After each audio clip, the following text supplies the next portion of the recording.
en verdad levantar capital requería de un profesionalismo y de cierta frialdad o frieza, no sé cómo se dice, perdón, pero en la cual uno tenía que estar muy dispuesto a darse cuenta de dónde, en qué punto está uno y si es el momento para ir a hablar con tal inversionista o con tal fondo o no. Sí, Y, y sí, durante esa regañada, claro que me dio un silver lining Sebas, como siempre, que me ha ayudado, que fue, mira, aprende de esto, eh, organízate, avanza con el startup y llega a un punto en el que esté verdaderamente con una atracción en la cual tal vez un magma se va a dar cuenta y sí. en ese momento vuelves a tratar. Y si tienes buena suerte, te van a prestar atención y si no, por lo menos aprendiste de tu error.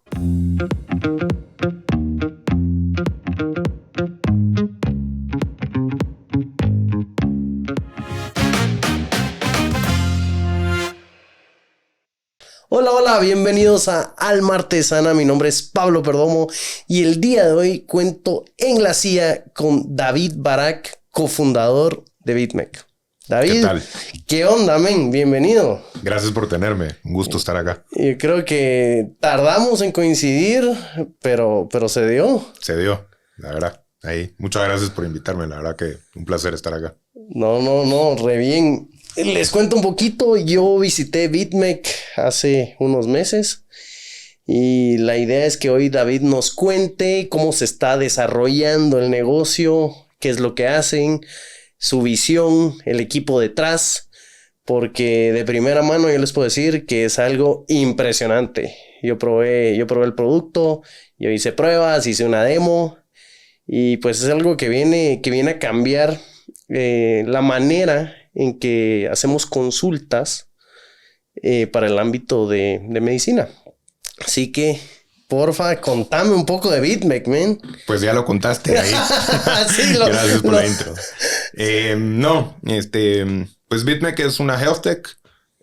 Nace de como una solución a un problema bastante fuerte, si se puede decir de alguna manera, que es la falta de acceso a cuidado médico, que muchos sabemos que la Organización Mundial de la Salud, pues, habla de que más del 50% de la población mundial no cuenta con acceso a cuidado médico y que menos del 5% de la información médica es digitalizada. Entonces, con eso, pues nosotros creamos esta Health Tech que lo que hace es solucionar la falta de acceso a cuidado médico, valga la redundancia, y lo que hemos desarrollado es una cabina de telemedicina IoT. Ujú. Lo que cuenta es, por un lado, con una plataforma de cuidado médico electrónico, desde récords médicos electrónicos, reportería de síntomas, capacidad de videoconsultas, notas médicas, diagnósticos, etcétera, y sensores que miden signos vitales y pues convierten la información en data, ¿verdad?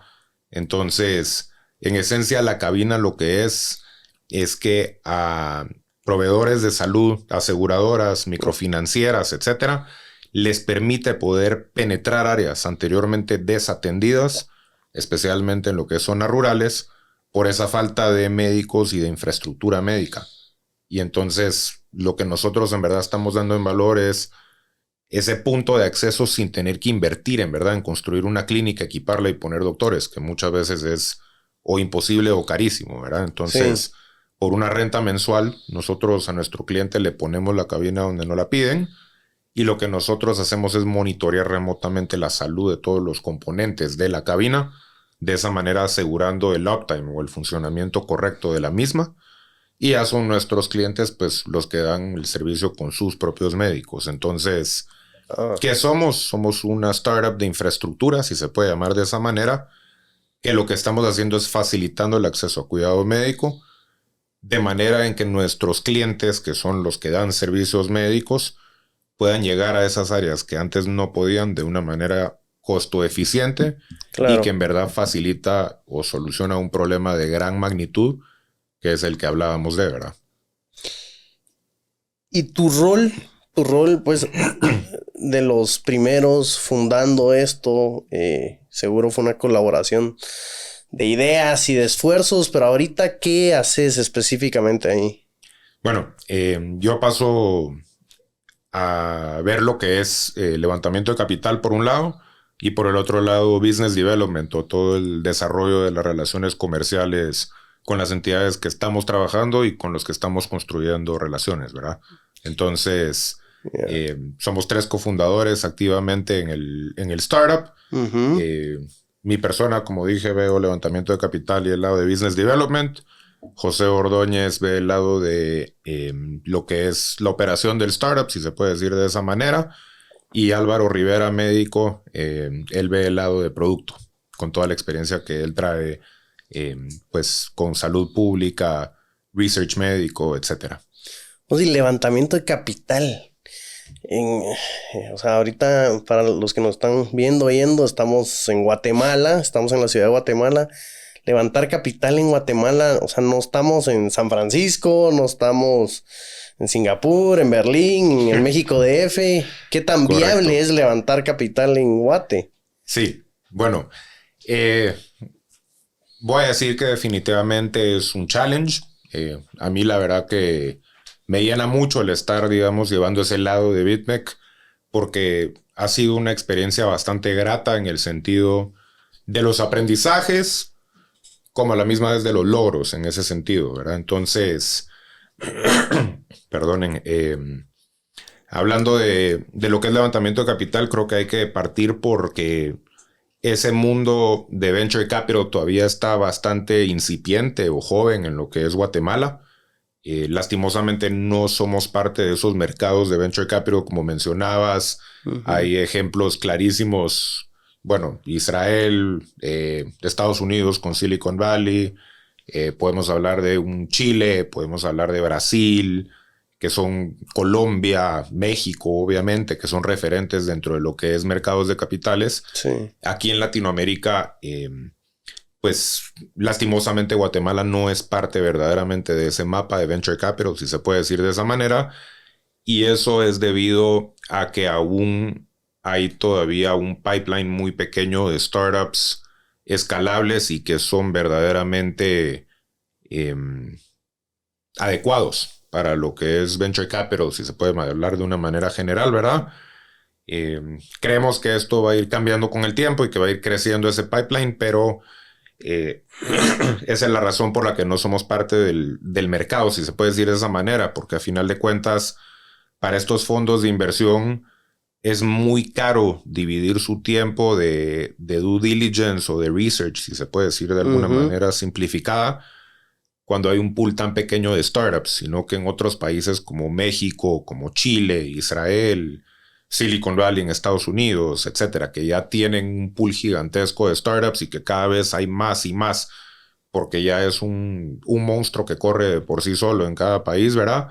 Sí. Que es que todos esos fondos entonces se fijan en donde verdaderamente tienen la capacidad de poder colocar su dinero, pero de la manera menos riesgosa posible para las etapas en las que meten, si eso hace sentido, porque al final de cuentas, sea que un fondo de inversión invierta en etapas muy tempranas como un pre-seed o un seed series, o sea, fondo que ya entre en un Series A, un Series B, etcétera, a final de cuentas, lo que siempre están buscando es que el riesgo sea el mínimo posible y con el mayor resultado posible para lo que es su inversión en ese momento, ¿verdad? Entonces, porque ese capital de riesgo, digamos en Guatemala, ¿de dónde lo puedes obtener? ¿De una oficina familiar? sí. ¿De un banco? Bueno, no sé. Voy a hablar de nuestra experiencia, ¿verdad? Claro.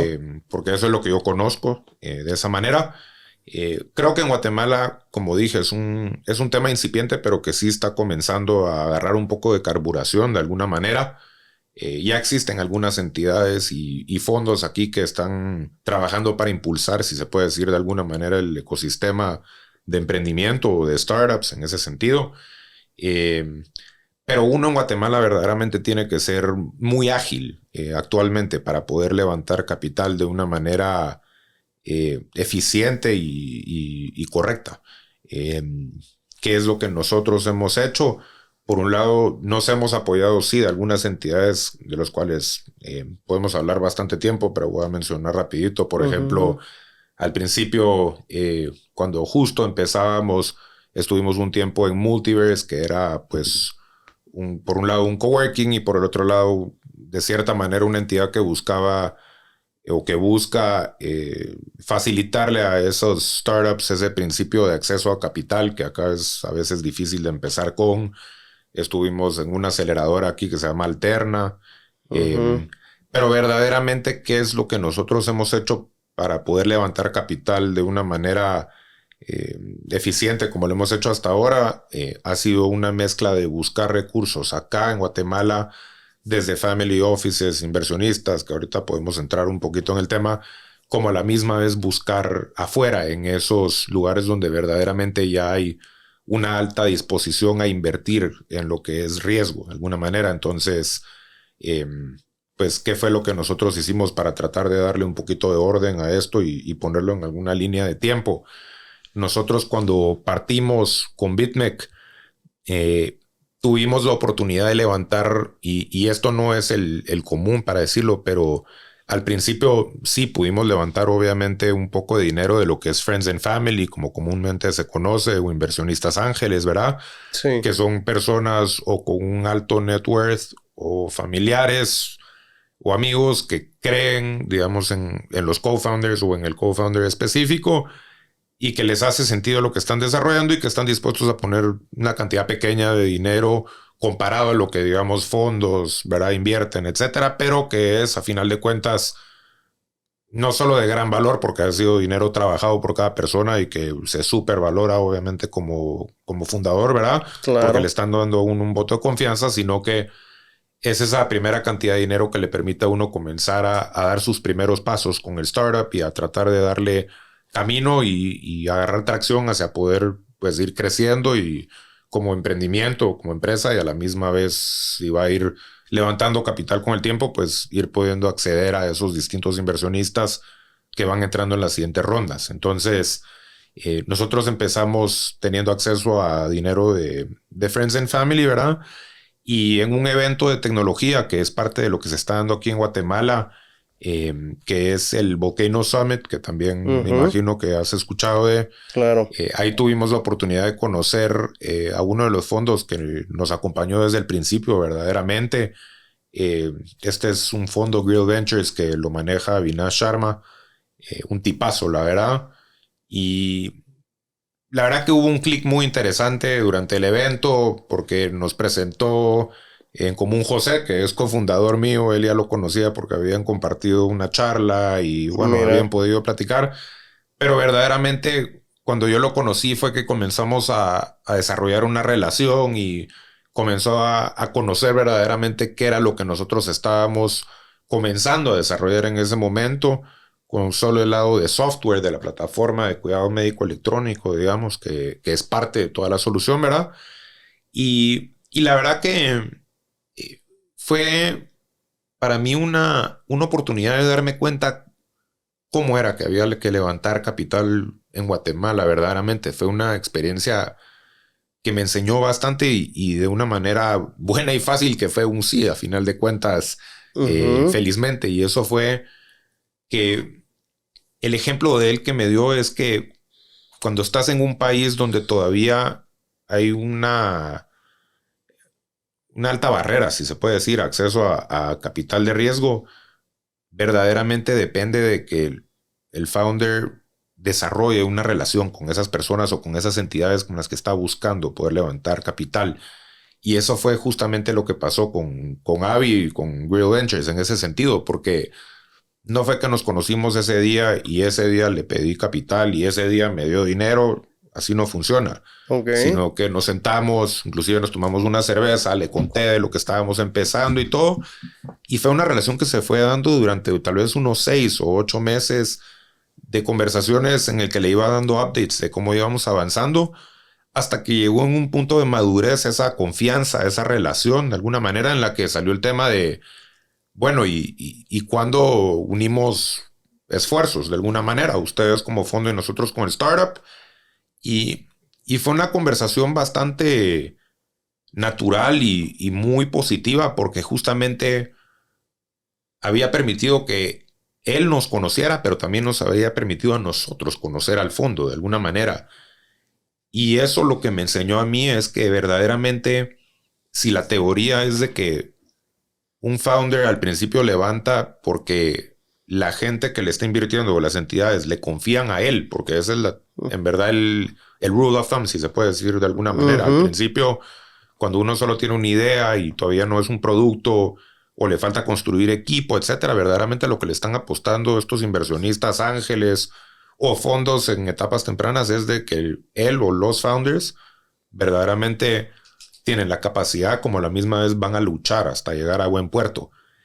Y es un voto de confianza en esas personas. Entonces, la verdad que esa experiencia fue muy grata porque lo que me enseñó es que sí se puede levantar capital en Guatemala si es que uno hace las cosas bien. ¿Y qué me refiero por bien? Es encontrar, diría yo, de primero un problema de una gran escala o de alta magnitud y saber que uno puede desarrollar una solución viable y escalable para ese problema de gran magnitud.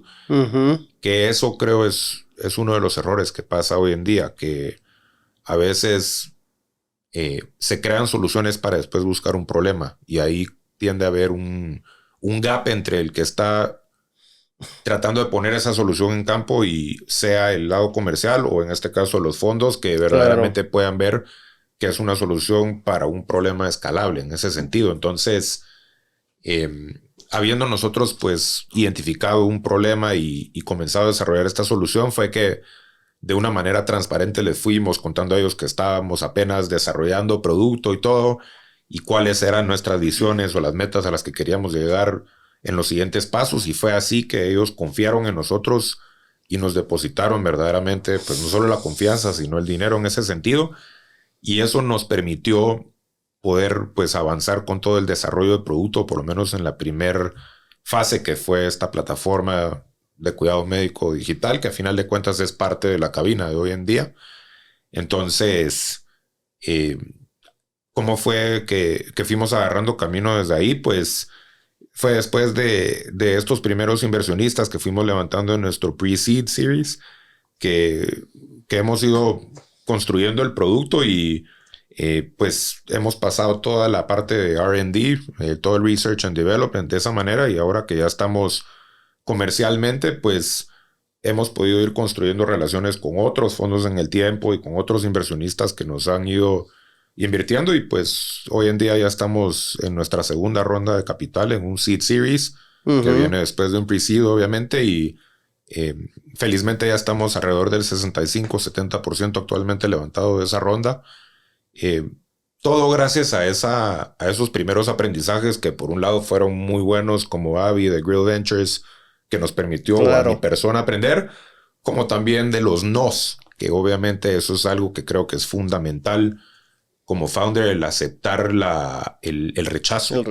Porque por más que es muy bonito y fácil hablar de los sís, y tal vez son los highlights que uno puede decir, la verdad es que por cada sí hay bastantes nos detrás. Sí. Y como creo que como uno como founder tiene que verlo, es que uno siempre es una oportunidad o de mejorar o de convertirlo en un sí en el futuro. Y eso, si es que uno sabe manejar el rechazo, creo que es una de las cosas más importantes para poder levantar capital verdaderamente en países como Guatemala, en los que, de nuevo, como es difícil porque todavía no hay tanta disposición, toca luchar para levantar localmente y como a la misma vez ser suficientemente fuerte para buscar esas oportunidades afuera y ir encontrando, creo que un balance entre, bueno, ahora levanté un poco de afuera, entonces tal vez eso crea un poco más de interés o disposición en Guatemala, entonces regreso ahí a hablar y así, pero estas relaciones tienen que ser muy recíprocas, porque vas con un fondo y muchas veces es no solo que ellos confíen en ti, vos confiar en ellos, quiera que no, se van a llevar un chunk, un porcentaje, te van de alguna manera a auditar eventualmente. Y al principio, veo muy importante estos primeros Friends and Family, porque como dijiste, ellos están apostando en David. O sea, ellos están apostando en un concepto. Correcto. Puede ser que el retorno no llegue o sí llegue, o no sé cuál habrá sido el intercambio de acciones, pero puede ser que no pase nada, vamos, puede ser que no exista absolutamente nada. Interesante esto del rechazo también que decís que esto lo aprendiste con el tiempo. O sea, necesitas una coraza, vamos, necesitas un escudo, porque ir a pedir dinero y específicamente ir a pedir esas cantidades de dinero para levantar una empresa de tecnología, o sea, no es fácil. O sea, tenés que ser un, un fundador, un vendedor, un transmisor de mensaje con una alta resiliencia. Que te digan que no en Guate y tal vez que te digan que no en Israel y en los Estados, y igual vas a México y luego rebotás. Sí, bueno, tal vez me gustaría hacer énfasis en un par de cositas que creo que es bastante importante como founder presentarle de alguna manera o transmitirle a posibles inversionistas y de ahí regreso a lo de la resiliencia y los nos y eso y me Claro. gustaría contar una pequeña anécdota que fue parte de lo que me enseñó bastante. Dale, dale. Sí, en efecto, Friends and Family es tal vez de las cosas o de las fases más importantes para un startup, porque justamente son esos primeros votos de confianza y creo que es súper importante reconocer el valor de cada inversionista y a lo que me refiero es, no importa si es un inversionista de Friends and Family que tal vez te metió $5,000, solo por decir un número, contra un fondo en un Series A que te meta un par de millones de dólares, es lo mismo, en verdad. Porque cada dólar, a final de cuentas, representa un esfuerzo de dónde vino antes, sea que es o dinero trabajado de una persona, digamos, privada, o si es de un fondo que a final de cuentas ese fondo tuvo que trabajar para levantar el dinero de otros fondos o de fondos de fondos. Entonces, es súper importante ser maduro en el sentido de que uno sepa darle valor a cada dólar, porque cada dólar es un voto de confianza, en verdad, y conlleva bastante responsabilidad. Y creo que la responsabilidad no solo es el decir, sí, voy a trabajar duro, sino que es verdaderamente ser transparente con estos inversionistas, es llevar una comunicación clara, es que sepan en dónde está uno, qué problemas se está enfrentando en ese momento y qué soluciones le pueden dar también esos fondos, porque no solo es dinero, también es qué otro valor también me puedes dar como inversionista o como fondo. Y creo que es súper importante uno saber transmitir esas cosas de manera Sí. muy transparente, valga la redundancia, porque al final de cuentas, sí existe el chance de que o las cosas lleguen a buen puerto o no, pero si hace las cosas con entrega y con honestidad y de una manera en la que la gente dice, este founder se está dejando el alma por lograr lo que está proponiendo. Entonces creo que las cosas van a llegar a buen puerto de una manera u otra, que es que si tal vez esa solución no te funcionó, si se puede decir de alguna manera, o no logró sobrevivir el startup o algo, te va a haber enseñado lecciones para regresar otra vez y hacer las cosas de una manera. Y por el otro lado, si hiciste las cosas correctas con tus inversionistas, siempre van a tener una razón para hablar bien de ti y para dar una buena referencia. Cierto, sí. Entonces, por un lado es el actuar del founder de una manera correcta, es súper importante, pero por el otro lado, sí, es súper importante tener esa coraza de fuerza que mencionabas, porque ese, esa incertidumbre, si se puede decir de alguna manera, cuando uno empieza y no sabe si las cosas van a work out, ¿verdad? Si van a llegar a buen puerto o no, puede generar una cierta ansiedad, como a la misma vez el recibir rechazo de lo que uno está desarrollando, si es que uno no lo ve de una manera muy fría y como una oportunidad, uno tal vez se lo puede tomar como, ah, pues yo estoy trabajando en esto y este inversionista no creyó en mí, qué mala onda, y tomárselo personal, cuando verdaderamente puede que si lo ves fríamente, tal vez sí, no es un producto que hace fit con un fondo porque tal vez el problema que solucionan no es suficientemente grande, entonces no pueden ver los retornos, o puede que no sea una solución viable por cualquier otro tema que uno no está como founder considerando en ese momento, También. o porque el fondo tal vez tiene una tesis que no entra en lo que uno está desarrollando y uno cometió el error de no haber averiguado antemano si es que en verdad invierten en la vertical que uno está, para decir de alguna manera. Pero sí creo que uno tiene que estar dispuesto como dicen, keep coming back cada vez. O sea, con un rechazo, estar dispuesto a ir 2 veces más fuerte, pero 2 veces más fuerte tomando los aprendizajes y viendo la manera correcta de cómo sobrepasar esos nos. Y ahí es donde me gustaría regresar a una historia Ajá. que es tal vez de las cosas que yo más agradecido estoy como founder personalmente, voy a decir, Sí. que es con Magma Partners, que es un fondo de Chile y de México. La verdad que es uno de los fondos más influyentes, me atrevería a decir yo hoy en día en lo que es Latinoamérica. Es un honor tener a Nathan Lustig y a Pedro Pablo del Campo de backers y verdaderamente estoy súper agradecido con ellos porque con ellos aprendí del no o de la manera difícil y sí lo pude llegar a buen puerto en el sentido de que hoy en día son inversionistas nuestros, pero entro a contarte Ujú. porque es ahí fue el elemento de estar dispuesto a aprender de los rechazos o de los errores que permitió que sí hoy en día estén con nosotros y de una manera muy corta, ¿qué fue lo que pasó? Dentro de esos apoyos que nosotros buscamos afuera, al principio de BitMEC fue Startup Chile, que es la aceleradora de Corfo, que es el ente de innovación del gobierno de Chile. Y la verdad que fue una súper oportunidad porque es una aceleradora súper reconocida y que te da fondos sin tomar equity, que también pues tiene mucho beneficio porque no estás Claro. entregando nada a cambio y todo.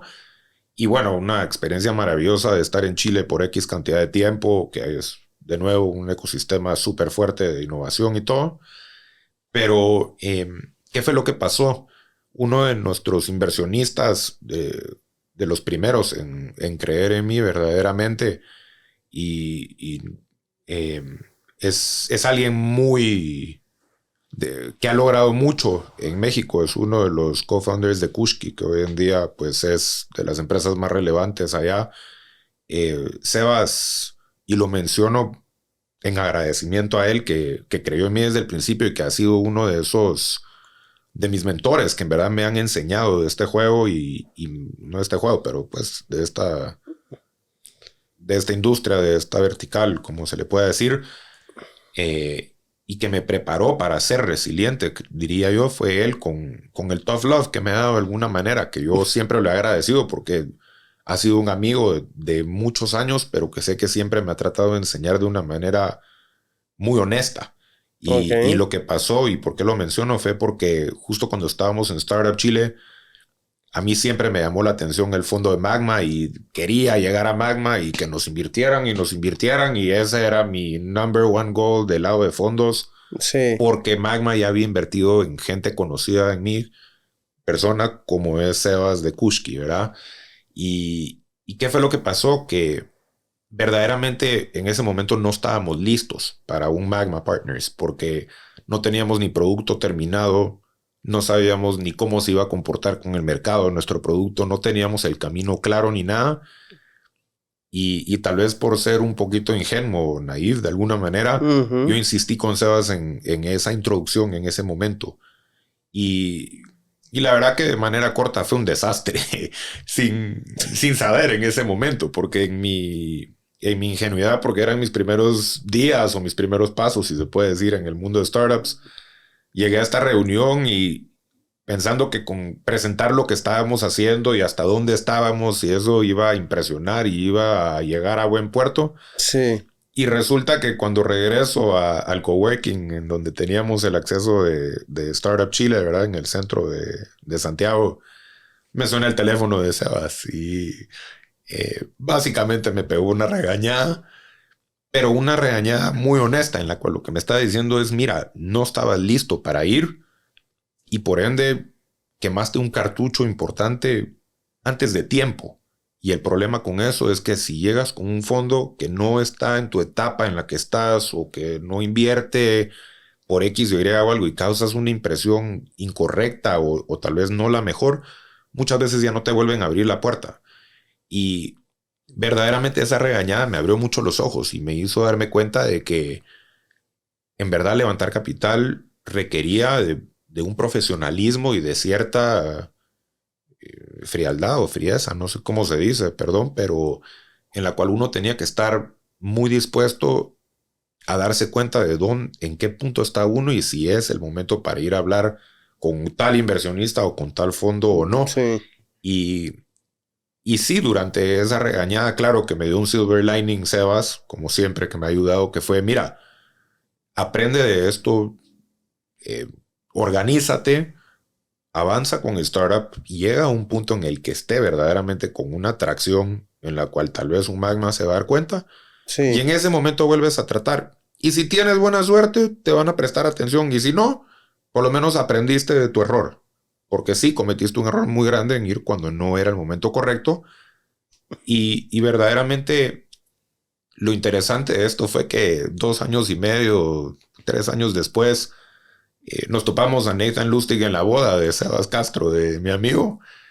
Y al principio creo que sí, no había mucho interés por hablar conmigo y tal vez había un poquito de algún como silencio un poco incómodo porque resultó que mi esposa se hizo amiga de la pareja de Nathan y por eso estaban platicando y bueno, en que fue pasando el tiempo en la noche, pues sí, ya platicó conmigo un poco y creo que cuando se dio cuenta que sí había aprendido yo de la etapa en la que hablé con él a ese momento y que Sí. verdaderamente Bitme que estaba avanzando y todo, y creo que se sintió un poquito tal vez comprometido ahí por la pareja y mi esposa que eran amigas y eso me dijo, bueno, te abro la puerta de escuchar otra vez y la verdad que de ahí todo se dio muy natural y fue caminando bastante bien al punto en el que decidieron invertir en nosotros felizmente Qué 3 años, digamos, después de, pero, pero estoy súper agradecido más por lo que aprendí que por lo que recibí, porque esos 2 años y medio o 3 años desde el punto en el que,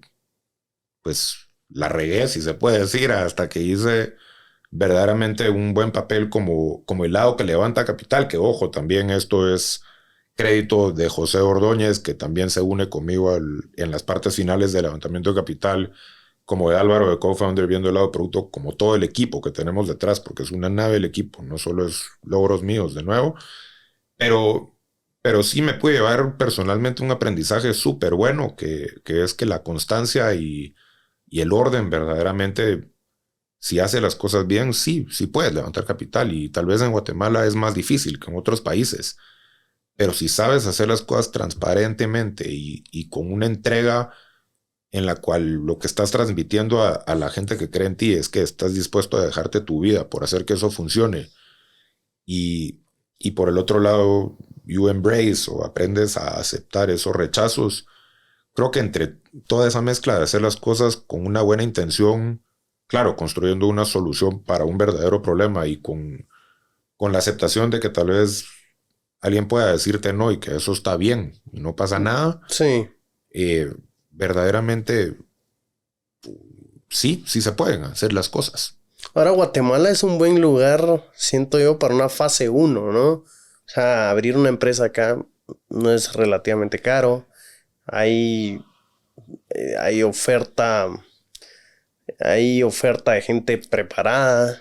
Sí, yo te diría que en nuestro caso Guatemala ha sido el lab perfecto. Por un lado, si comenzamos hablando tal vez de capital, solo porque hemos estado en ese tema y después pasamos a Sí, producto y eso, pues como está en esas etapas incipientes en el que está comenzando a haber un poco de movimiento, sí hemos podido levantar capital acá y creo que hemos contribuido también a ir construyendo una visibilidad a ese ecosistema y trayéndole valor a otros startups, tal vez o compartiendo algún documento que nosotros hemos utilizado para el levantamiento de capital o presentándole a otros startups a alguno de los fondos que ha invertido en nosotros, sí. etcétera. Pues por ese lado, ¿verdad? Estamos creo que construyendo aquí un, un ecosistema verdadero que viene en camino y que creemos que en 10 años, por decir un número, va a estar obviamente mucho más desarrollado y va a haber, creemos, una apertura bastante más fuerte de individuos, de family offices, de fondos de riesgo, etcétera, a invertir localmente como también internacionales a venir a Guatemala y meter esas primeras semillas en startups para que puedan crecer. Eh, Y pues del lado comercial, si lo hablamos de alguna manera simple, Guatemala tiene que 18.5 millones de personas, entre personas registradas, no registradas, solo por decir un número. Eso es un mercado suficientemente interesante para una solución a un problema de salud, Claro. porque te permite, a final de cuentas, desarrollar y probar en campo en lo que es un mercado suficientemente interesante, pero suficientemente controlado de alguna manera, y después saltar a otros lados, como nosotros que, pues ahorita que estamos en nuestra etapa comercial, ya estamos Guatemala, Honduras, Costa Rica, e inclusive iniciando México el mes entrante, ¿verdad? Entonces, Pero ese product market fit, esa fase, construir el producto, el testeo, construir un equipo, ir a países vecinos, o sea, Guatemala, al menos para esa fase, esa etapa, yo no lo veo mal. Claro, ahorita tal vez ustedes ya están en una fase que necesitan un mercado más grande, algo comercialmente hablando, donde la población sea mucho más, donde hay más fondos, más ecosistemas de innovación. Y ya les va a llegar. correcto. Sí, bueno, o sea, no te voy a decir no te voy a decir que no. Guatemala sí es interesante comercialmente para nosotros y bueno, estamos súper emocionados con lo que estamos haciendo aquí en Guatemala. Por ejemplo, desde hace como 2 meses lanzamos con Génesis Empresarial, que es la microfinanciera más grande de Guatemala. Hemos estado trabajando actualmente en 5 ubicaciones con ellos, que es el piloto que llevamos. Dentro de ellos una ubicación en Sayaxché, Petén, Río Hondo, Zacapa, etcétera. Y bueno, al cierre del piloto, pues la intención es de darnos una escalabilidad interesante dentro de lo que es Guatemala, como otras entidades con las que estamos trabajando. Pero sí, en esencia, creo que todos los startups de tecnología y que buscan solucionar un problema de una manera escalable, creo que naturalmente buscan esos mercados más grandes como lo que es un México, por ejemplo, que es 10 veces el tamaño comercialmente que Guatemala, y eso pues ya se vuelve un mundo eh, o un animal con varias patas que se vuelven las razones de entonces por qué hay que emigrar allá. En nuestro caso, que estamos hablando de salud, México es clave para nosotros por varios temas. De primero que nada, comercialmente, como decía, pues si solo decimos por rule of thumb, es 10 veces comercialmente que Guatemala el tamaño. Sí. La oportunidad es gigantesca, pero por el otro lado está el tema de regulación en salud y COFEPRISE es súper reconocido mundialmente, y si es que eres avalado por COFEPRISE, eso te permite saltar a otros países importantes comercialmente después. Entonces, para nosotros como una health tech, la regulación de México es un súper aliado, si se puede decir de alguna manera, porque de nuevo nos permite ir a esos otros lados que después queremos saltar y pues sí, del lado de venture capital o de fondos, para decirlo de alguna manera general, porque obviamente hay una gran gama desde family offices, puros fondos de venture capital, private equity, etcétera, pero claro, como el mercado de México es un monstruo tan grande, allá es donde están concentrados prácticamente todos los fondos de Latinoamérica, porque es uno de los países más interesantes para ellos, por esa gran cantidad en el pipeline que hay de startups. Entonces, para nosotros es un no-brainer México, porque nos permite no solo entrar en temas de regulación comercial, producción inclusive, porque México pues te permite producir de una manera mucho más escalable, bajar costos. Hay, la infraestructura que hay allá es obviamente mucho más fuerte para todo el tema de producción.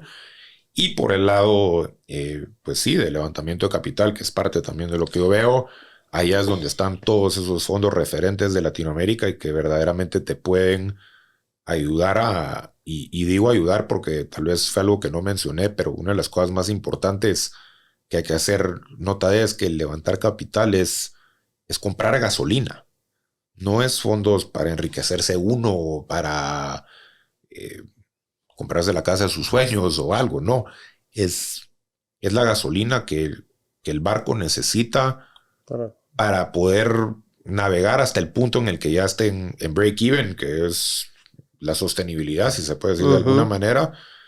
Y verdaderamente es en ese punto en el que uno ya no necesita, en verdad, levantar capital, porque de nuevo ya es orgánico, si se puede decir de alguna manera, la estabilidad del startup, ¿verdad? Ya habiendo pasado lo que es ese punto de equilibrio. Entonces, muy importante de nuevo con todo el tema del levantamiento de capital, esa madurez y esa aceptación de rechazo y saber siempre por qué está levantando capital, cuánto y de quién. Entonces... Y hablando de la cabina, el reto cultural, el reto de aceptación, porque pues es una cabina y el doctor no está dentro en la cabina contigo, es una videollamada, entiendo, lo he visto, lo he vivido, todos los sensores y bueno, al final sí te sientes bien cercano con el doctor. Sin embargo, hay una pantalla. Correcto. ¿Cómo está haciendo ese reto de aceptación en los pilotos? Porque en Latinoamérica, o sea, puede ser que en otros países no, pero en Latinoamérica sí pues te tranquiliza que el doctor esté a 10 centímetros tuyo y que te tocó el pecho y el corazón y te dice, bueno, te da una palmadita y no, hombre, estás bien, toma esto. Correcto. Creo que hay que partir por reconocer la realidad, si se puede hablar de campo. Acuérdate que nosotros tenemos, digamos, dos puntos en donde nuestro producto o la cabina trae mucho valor. Uno es para el acceso a cuidado médico, especialmente en zonas rurales donde no hay médicos y no hay infraestructura. Y por el otro lado, pues sí, las cabinas para lo que es cuidado médico empresarial o de los colaboradores de una empresa también es un tema de costo eficiencia para proveedores de salud y así, porque es mucho más barato poner una cabina en una fábrica y dar servicios con un médico remoto que tener un médico sentado en esa fábrica subutilizado, y siendo un recurso caro, ¿verdad? Sí. Pero en esencia nuestra cabina, a final de cuentas, está permitiendo penetrar esas áreas donde no hay médicos y donde no hay infraestructura para empezar con. Entonces, antes de hablar de que sentirse cómodo con tener a un médico a 10 centímetros, tienes que considerar si es que hay un médico, que en muchos casos no lo hay. Entonces, entre no haber o haber el 80%, si se puede decir de alguna manera, teniendo la cabina con los sensores y tal vez sí el médico de lejos y no en persona, pero al menos abre la posibilidad de tener acceso a un médico. Y creo que eso es una gran diferencia. Sí, como, lo es. Como lo que es día y noche, para decirlo de alguna manera. Ya partiendo de eso, claro, el producto tiene que ser amigable, tiene que ser algo que la población acepta, porque al final de cuentas tiene que tener fit con la población para que sea algo utilizado, ¿verdad? Y en ese sentido, hemos trabajado mucho para hacer la experiencia de usuario lo más amigable posible. Y esto es, por un lado, teniendo, sí, un producto robusto, estable y presentable, obviamente, porque tiene que ser pues un producto que da confianza de entrar en. Esta cabina se siente segura y todo. La probaste, ¿verdad? Y ahí es donde nosotros hemos ido de los testeos en campo, de esas pruebas, aprendiendo de las cosas que tal vez no ha gustado y hemos ido trabajando para mejorar esa experiencia y para permitir, digamos, mencionar algunas de estas cositas que hacen un mundo de diferencia, por más que son cosas de pormenores. La cabina, a final de cuentas, pues es cerrada o la puerta se cierra cuando la persona entra para, obviamente, asegurar una privacidad en la interacción con el médico. Sí. Con eso dicho, una de las cosas más simples, pero que se nos mencionó desde el principio, es que tal vez tratáramos de hacerla por dentro un poquito más amigable visualmente para que la persona no se sintiera tal vez atrapada o un poco claustrofóbica o algo. Y por ende, pues fuimos aprendiendo a ponerle viniles por dentro o, digamos, en la pantalla, haciendo todo un poco más interactivo para que obviamente la atención de la persona o del paciente se fije en cosas importantes y que no esté pensando en lo que no importa en ese momento. Por otro lado, sí, hemos ido trabajando en cómo hacer que los sensores que las personas o los pacientes se ponen sean amigables y sean fáciles de colocar correctamente. Y eso es, por un lado, haciéndolo lo más amigable visualmente posible el mismo sensor, si se puede decir, como por el otro lado que el médico o la médico, ¿verdad?, que está dando la consulta, sepa utilizar correctamente todos esos sensores y cómo ponérselos correctamente, o sea, que pueda guiar a ese o esa paciente, ¿verdad?, en utilizar correctamente. Y por el otro lado, el apoyo visual como de GIFs o pequeños videitos que hemos ido introduciendo también para que aún más se le pueda facilitar a la persona el utilizar correctamente. Pero la clave de todo esto, a final de cuentas, es que la consulta está siendo entre paciente y médico siempre. Entonces, pues él o la médico, ¿verdad?, puede siempre guiar a las personas en tiempo real en cómo ponerse los sensores correctamente o en si se está parando exactamente en el punto para que le pueda medir, por ejemplo, el peso, la cabina, etcétera. Entonces, es mucho trabajo en la experiencia visual, en que sea amigable todo, también en temas de reliability, si se puede decir de alguna manera, que es, pues, por ejemplo, bajándole la necesidad que tiene la videollamada en términos de conectividad, de cuánta data necesita para poder conllevar esa videollamada entre paciente y médico,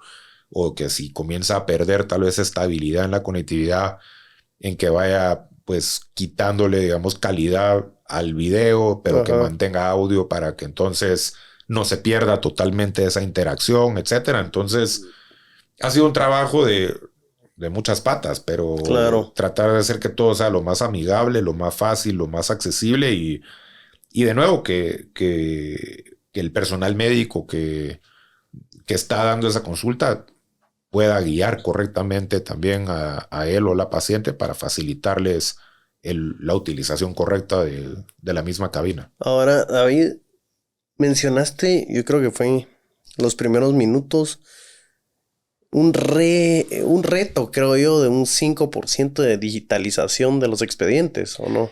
Que menos del 5% de la información médica es digitalizada actualmente. Y esto es, de nuevo, información de la Organización Mundial de la Salud. ¿Y esto es por demasiada información que hay de tanto paciente o...? Es porque lastimosamente, pues, si hablamos de economías en desarrollo, que es en lo que estamos, hay muy poco control en lo que es diagnóstico médico, si se puede decir de alguna manera. Ándate a 2 o 3 hospitales públicos de Guatemala y te lo aseguro, te vas a topar en que a un paciente tal vez X le escribieron en papel como diagnóstico diabetes y está escrito correctamente, pero después te vas a otro de los hospitales y hay otro paciente y le escribieron DBTS o alguna abreviación que no encaja con la otra, etcétera. O sea, no hay una unificación tal vez en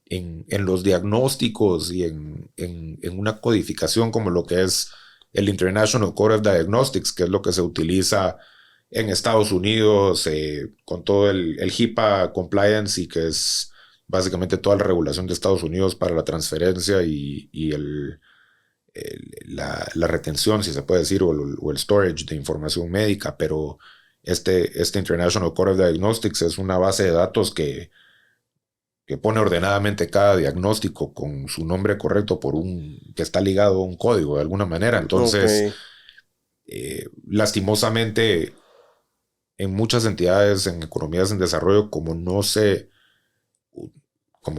está presente la digitalización justamente en el cuidado médico, existen esas variaciones entre diagnósticos, en cómo están escritas cosas y eso, y ahí es donde está el problema de que como muy poco es digitalizado, eso conlleva a que gobiernos con sus sistemas de salud público, etcétera, no tienen acceso a la mejor información en el sentido de qué está pasando con la población, en dónde están habiendo tal vez brotes de ciertos problemas o qué están diagnosticando en los diferentes hospitales públicos, etcétera. Entonces, eso conlleva, a final de cuentas, a cracks de alguna manera en esa información que existe de la salud de la población data sucia. y no permite tomar las mejores decisiones o emprender las mejores acciones para solucionar los verdaderos problemas que está enfrentando la población, ¿verdad? Inclusive los pacientes, no existe un expediente del paciente.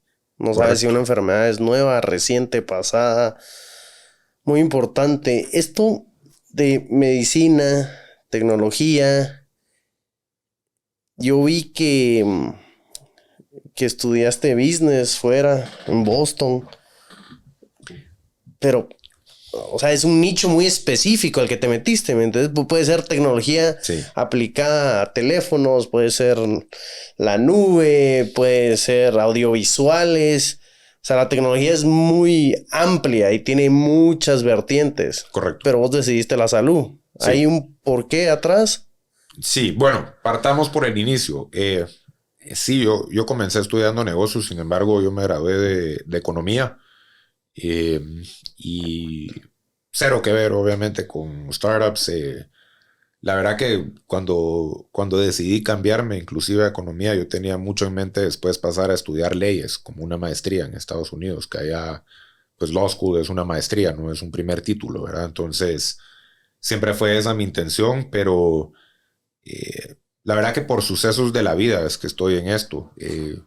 Yo soy sobreviviente no solo de 2 eventos cardíacos mayores, felizmente sin nada de daño en la función de mi corazón, sino que a mí me tocó aprender a caminar de nuevo después de cirugía mayor de espalda. Entonces, se volvió mi misión el facilitar el acceso a cuidado médico a otras personas, porque por más que yo tuve tal vez challenges o problemas fuertes de salud, yo siempre tuve la bendición de que mis padres me pudieron dar un seguro médico de calidad y eso me permitió tener a los mejores médicos del mundo, definitivamente.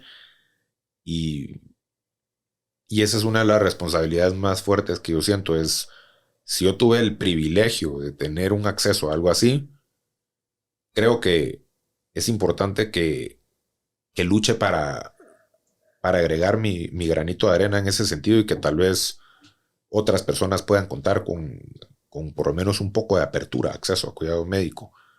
O sea, creo que no es suficiente el uno decir, wow, sí, es una bendición o es una suerte o me llevo el crédito de que estoy aquí, que sobreviví los problemas que pasé, dependiendo de cómo cada persona lo vea, si es que fue un milagro por lo que está o porque la luchó, cree personalmente o como lo vea.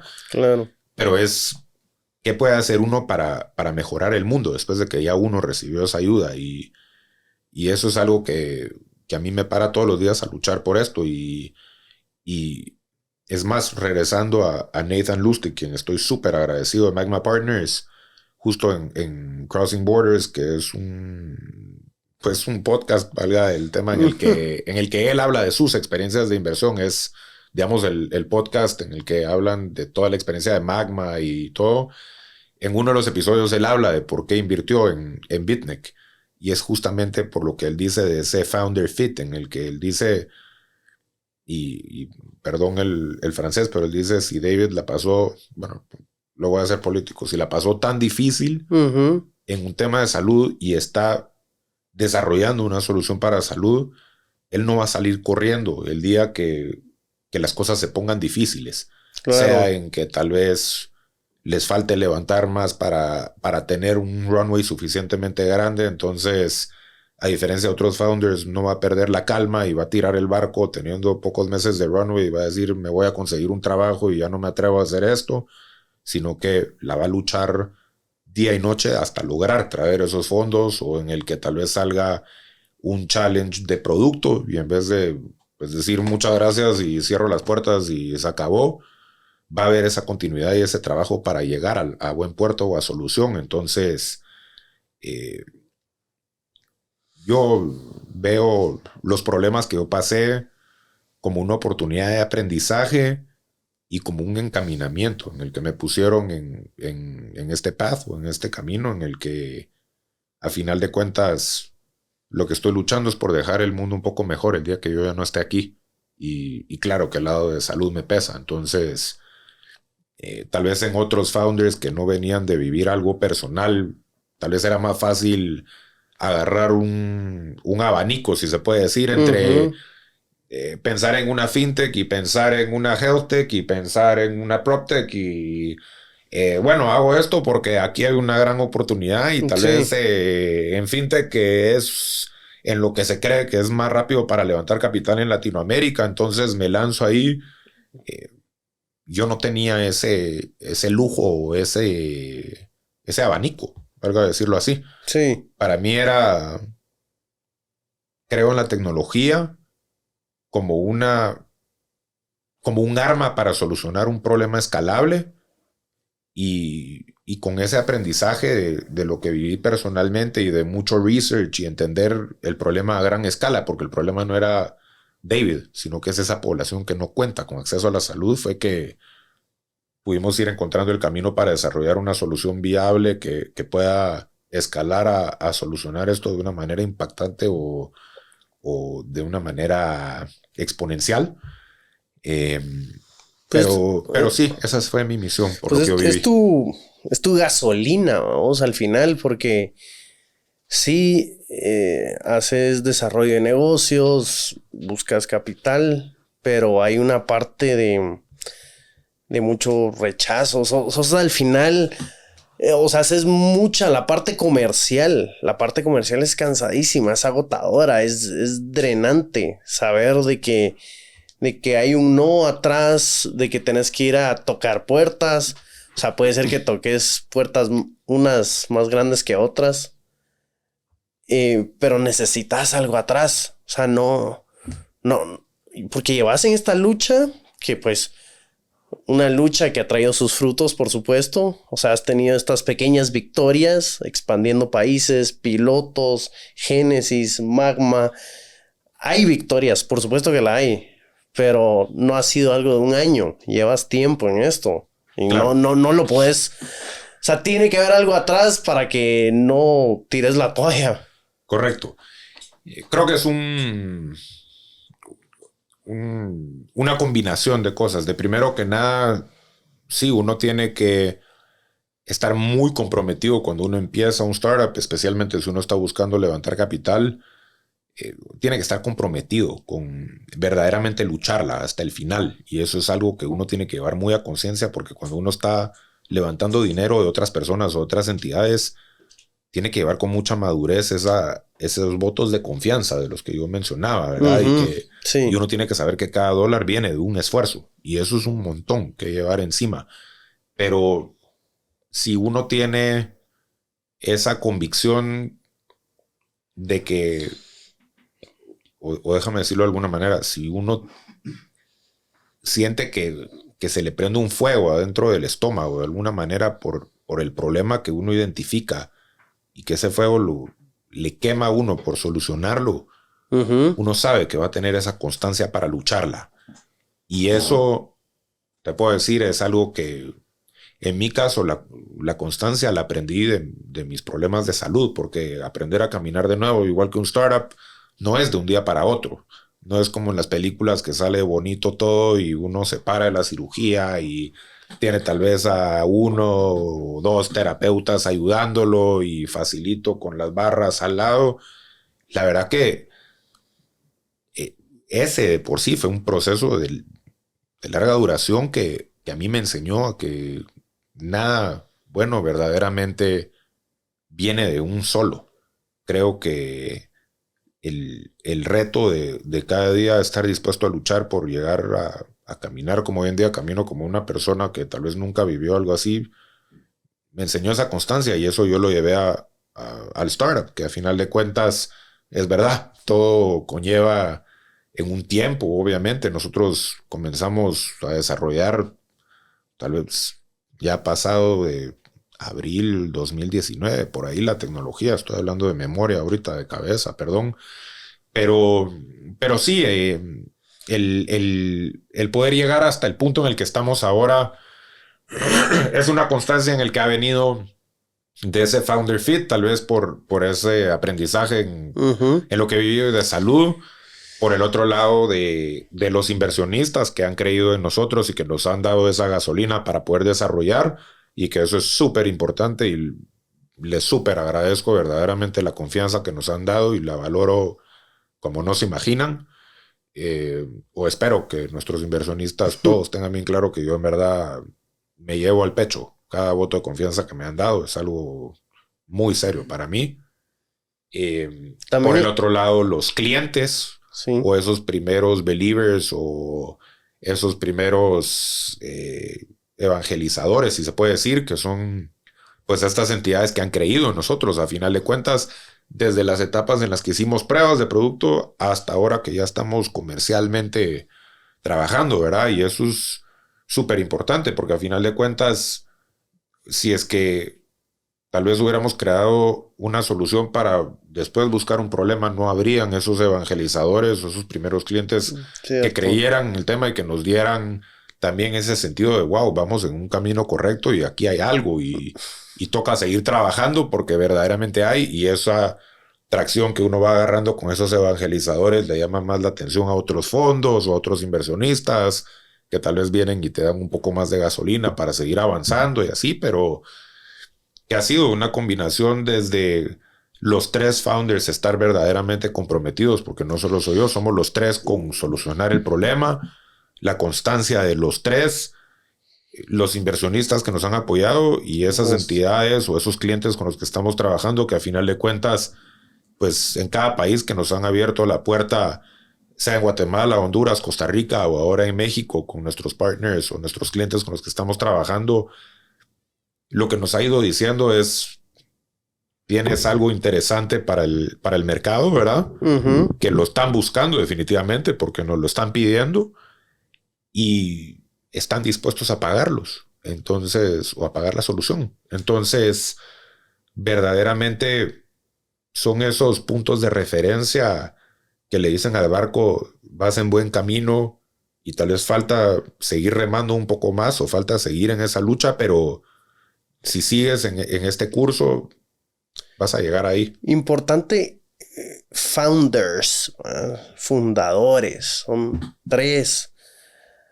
O sea, esa dinámica es compleja, que sean varios socios, varios fundadores, porque no solo es que sean complementarios y que él tenga cierta especialización, el otro otra, el otro tenga el network, sino es mucho de, bueno, vos lo mencionaste, compromiso, pero confianza, una confianza, actitud. Puede ser que el primero tal vez carecía de cierta habilidad, pero tenía toda la actitud y es viable que la aprenda. Pero esos dos factores para ir terminando, actitud y confianza, David. O sea, estás en un barco con estas dos personas que si uno deja de remar, afecta a todos. Correcto. Bueno, creo que uno de los mensajes más importantes que te puedo dar y en lo que preguntas y que a final de cuentas es parte de lo que ha permitido que hoy en día estemos levantando de fondos de afuera, trayendo inversionistas a que crean más en Guatemala, y todo ha sido por ese engranaje que hay tal vez entre los tres cofundadores que estamos actualmente trabajando en BitMEC. Uh-huh. Y es que hay ese compromiso, pero hay ese compromiso con una obligación que viene desde antes. ¿Y qué es esa obligación? Para decirlo de alguna manera, es algo que muchas veces es obviado como uno de los temas más importantes en startups, y es un operating agreement. Y básicamente eso es un contrato entre los cofundadores en el que delinea las responsabilidades, el qué conlleva cada parte que lleva cada uno de los fundadores, ¿verdad? Y es ese contrato en el que pone bastante claro las obligaciones y qué pasa si se deja de cumplir con esas obligaciones, etcétera, que permite que las cuentas estén claras y que se mantengan siempre amigos, si se puede decir de alguna manera. Sí, definitivamente yo confío ciegamente como personas en mis dos cofundadores, que son pues los tres que estamos activos, ¿verdad? José, Álvaro y mi persona. Sí. Creo que son tipazos los dos, de diferentes generaciones, todo, de diferentes backgrounds. José viene de banca y de investment banking, desde que estuvo como cabeza de energía para Latinoamérica de Citigroup, etcétera.